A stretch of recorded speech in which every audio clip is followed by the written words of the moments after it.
implemented? That should be the last question. Thank you. Thank you very much. I think the Minister can take the questions.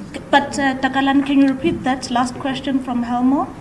The question is, has SAREM, I want to believe that maybe it's the abbreviation of something, SAREM, it says, has SAREM now been implemented?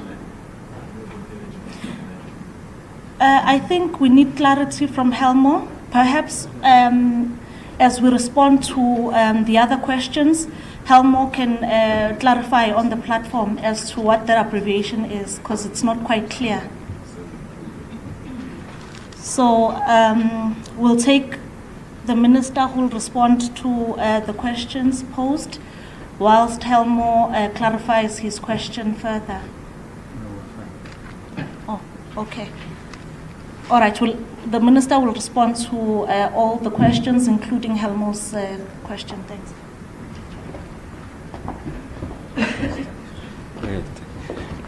Thank you very much.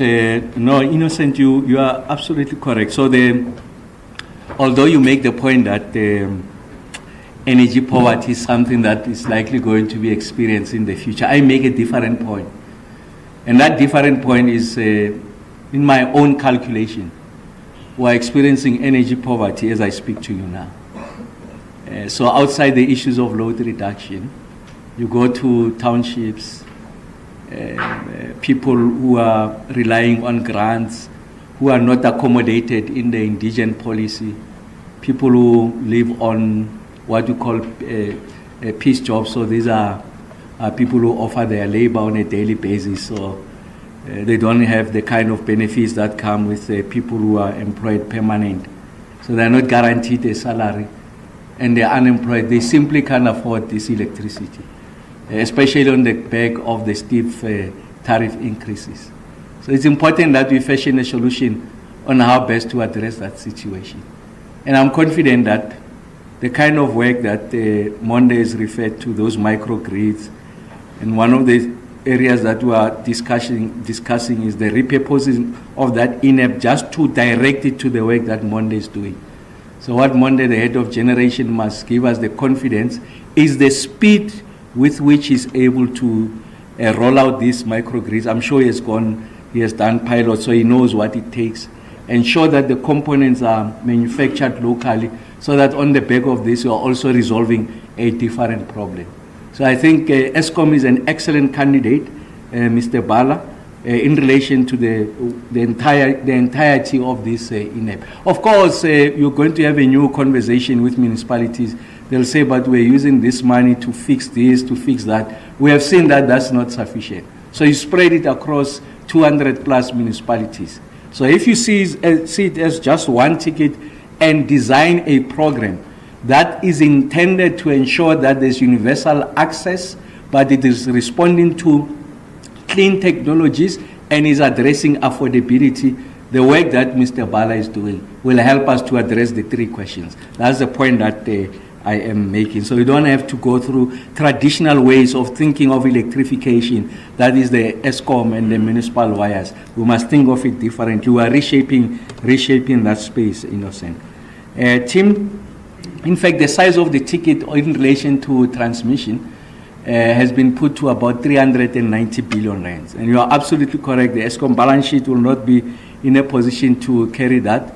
So one of the conversations we have had with the National Transmission Company of South Africa, I think around February or so, we had done some work ourselves on what the options are, a bespoke instrument to help us to finance and roll out, address the capacity of industry to meet the speed of the rollout, the technical requirement outside the financing. So we will give that space to NTCSA to come back to us. So I'll be meeting them, I think, next week, and then we should be able to come out. So I don't want to overreach, because that's the relationship we have that will move together, I think, as the NTCSA. You are absolutely correct. So one of the challenges historically was land access. So you also have people who are speculating. So people have sight of what Eskom is going to do, because one way or the other they are able to get into the Eskom way of where they are going to prioritize this. So what they do, they offer farmer X this amount of money, the farmer accepts it, and then they sell it to Eskom at an escalated price. The second one challenge we had was just a farmer saying, no, you will not go through my land. So one of the instruments that was not used sufficiently was expropriation. So we're going to use the expropriation route, and in fact, we have found a way of doing it quicker, but without undermining our responsibility to first engage with the landowner and offer what we think is market related. If he or she says no, we expropriate and then we move. That's what we are going to do. We've done that, if you like, a value chain of what is required for us to roll out, and there are those things that are within our domain. We will move with that expropriation, but I'm confident that we will get less resistance. And then on the emissions target, yes, I think once we go this route on renewables and the like, is going to help us on the reducing the emission, Julia. We're confident that if we get the scale and the pace of renewables, I think it's got a way of offsetting, if you like, the delayed decommissioning. But what Mr. Nxumalo said, even our modeling suggests that we should be able to meet the 2030 targets. It could be that by 2027, 2028, we are not yet there, but by 2030, Julia, we think that we should be there. And Julia, on the nuclear program, I did say that let's allow the team to work, and once we agree on the framework of procurement and all of those questions, important questions we have asked, we'll be able to share with you. I did say that that value system of engagement will remain even in the 7th administration. We're going to be candid and transparent. I won't hide anything from you, the general public, so that we get to know what we're getting ourselves into. We're not getting ourselves into some of these programs with our eyes closed. We'll forever protect the sovereign interest. Everything is going to subordinate to the sovereign interest. And like I said, there is nothing to be hidden about the work that is done by the ministry. And in fact, if anything, we'll be engaging you more. On the SAREM one, I was advised by the table there and says it's a master plan for renewable rollout. It's an ongoing program, Helmut. If this answer is not sufficient, I'm sure we'll come back. But like I said, I mean, when I answered Tim's question earlier on, it's just to understand what has been our experiences with the various bid windows, how best do we correct those, and then we are pushing now.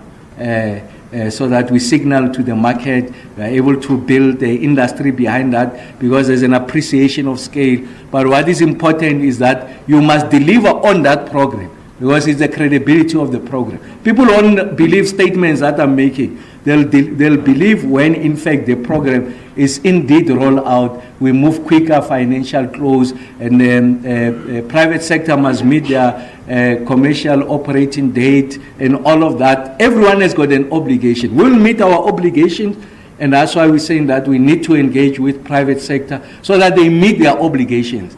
If anyone meets on defaults on his or her obligation, this program will be discredited. So it takes more than two to tango in this instance, and that's why you need to pull them in a room. And that's a new invention, is that we are pulling everyone in the room. We're talking quite candidly about what the issues are, what the responsibilities are. We iron those out so that when we go out to market, there's certainty, there's predictability, and then the program is able to move. But once more, let me take the opportunity to thank you. I see that the number of questions were close to 30 is because we have not seen each other in a long time. So I'm back. Thank you.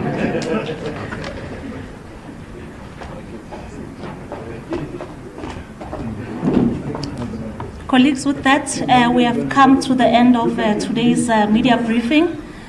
We will continue, I'm sure the Minister will continue to maintain a high communication availability factor.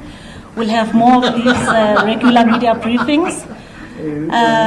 So colleagues, once again, thank you very much, and we'll communicate the details of our next briefing with you as we always do. Thank you.